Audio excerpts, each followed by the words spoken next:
महाराष्ट्राच्या राजकारणात सध्या दोन प्रमुख गट कार्यरत आहे, महायुती आणि महाविकास आघाडी। महायुतीने गेल्या 2.5 वर्षात राज्याच्या विकासासाठी अनेक योजना राबवल्या आणि मोठ्या प्रकल्पांना गती दिली। त्यांच्या कामाचा प्रभाव जनतेपर्यंत पोहोचवण्याचा त्यांनी प्रयत्न केला।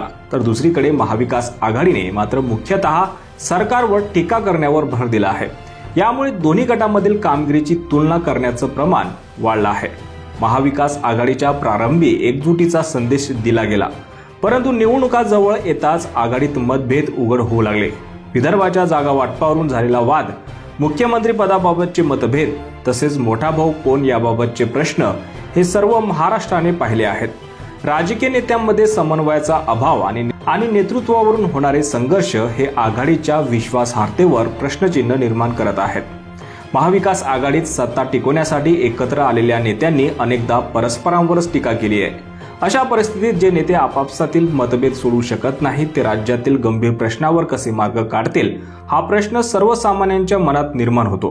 राजकारणात कधी कधी समंजसपणे 2 पावले मागे जाऊन निर्णय घ्यावे लागतात, पण महाविकास आघाडीने याबाबतीत अडचणी अनुभवल्या आहेत। 2024च्या निवडणुका जवळ आल्या आहेत आणि महाराष्ट्राच्या जनतेला आता ठरवायचे आहे की त्यांना विकासाची गती हवी आहे की राजकीय वादविवाद। महायुतीने विकासाच्या माध्यमातून जनतेला भक्कम पर्याय दिला आहे, तर महाविकास आघाडीने सरकारवर केलेल्या टीकांमधून त्यांच्या रणनीतीत स्पष्टता आणण्याची गरज आहे।